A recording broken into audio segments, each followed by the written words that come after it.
Got an HP dv6000 here. It's having some booting problems, some power problems. We plugged the power adapter and we're getting a blue light there on the end. And when we hit the power button, you count off 5 seconds, 6, 7, 8, 9, 10, 11, 12, 13, 14, 15.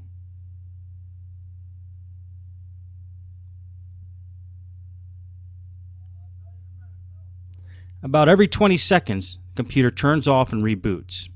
Now there's no video on the screen. Only thing that we could tell is happening is the LEDs above the keyboard light up when you hit the power button. The fans go on, I believe, and then it just reboots. So somewhat of a common problem on the dv6000 motherboard issue. So we already have a motherboard bought for this. We're going to replace the motherboard. So we pulled the battery out already, and we're just going to pull the RAM out and the wireless card. Just get all the components off of the motherboard because that's the part we're going to be replacing.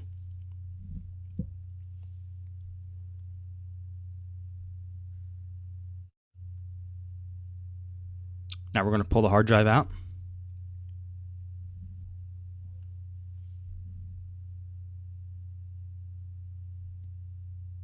There's usually a little plastic tab that allows you to pull hard drives out easy.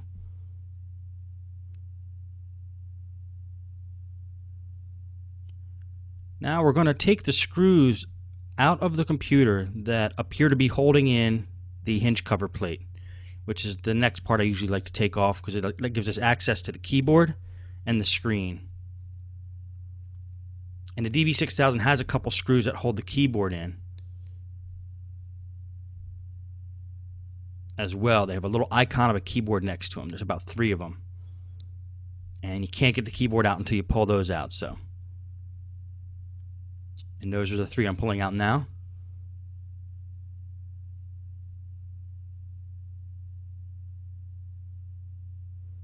Okay, and then I'm pulling out any possible screw that might be holding that hinge cover plate on. Any screw that's directly under the hinge cover plate that might be holding it on, I like to get out. We got to take these screws out anyway, so. Now these 2 screws in the back on the dv6000 are different size than the other ones, the ones I just showed you there. Most of the other case screws here are pretty much the same length, so we don't have to worry too much about putting the screws back because we know where they go. All the ones of these long length are holding in the covers here.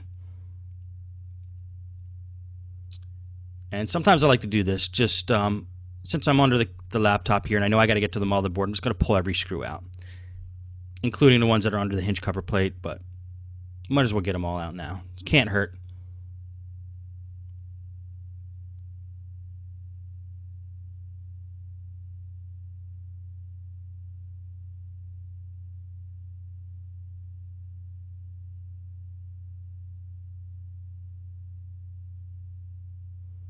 Once we think we have them all out, flip the laptop over, and then let's remove that hinge cover plate.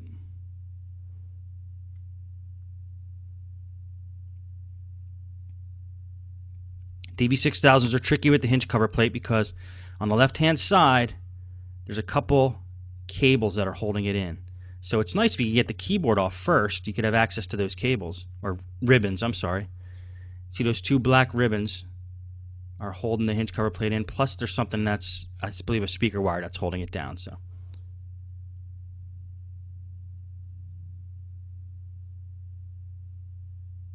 be very careful with these. They bend easy. If you bend them at more than a 90-degree angle, they might actually snap.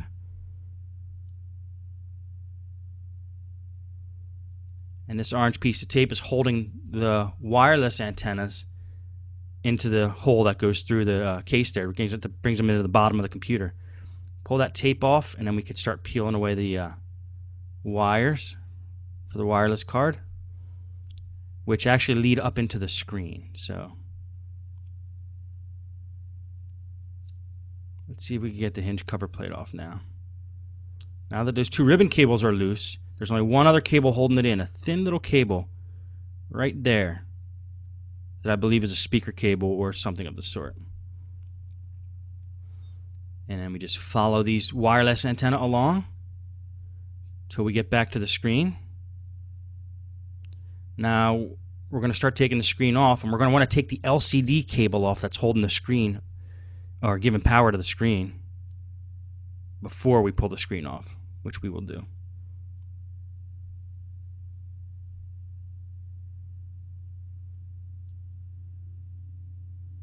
Okay, these screws I'm taking off now are just the covers of those hinges. There's two little screws holding the hinge covers on.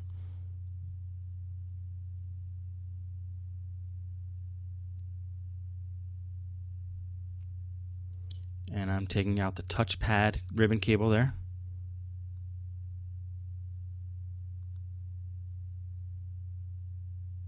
Checking if there's any screws on the back of the computer that are holding the screen in. Now we're pulling out the LCD cable.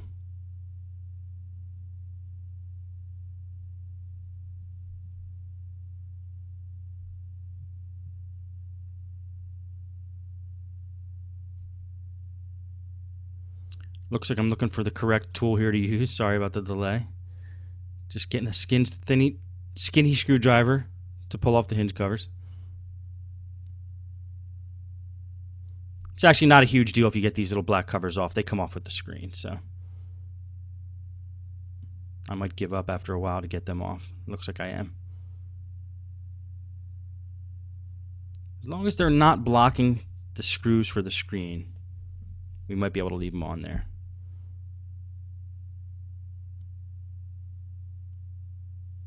And we're pulling up the LCD cable and detach that from the motherboard. So now the screen can freely come off.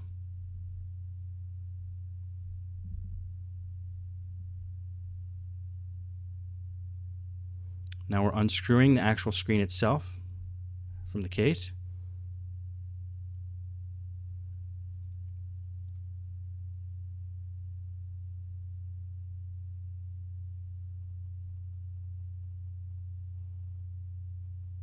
And the screen comes off. So we didn't have to take those little black covers off. Now we have some space to work. I love getting the screens off and out of the way because now we could work with a flat surface, not worry about scratching or damaging the screen. And now we're just going to start taking the screws off of the top cover here that appear to be holding the motherboard in and attaching the top cover to the bottom cover, which is going to be almost every screw that you see.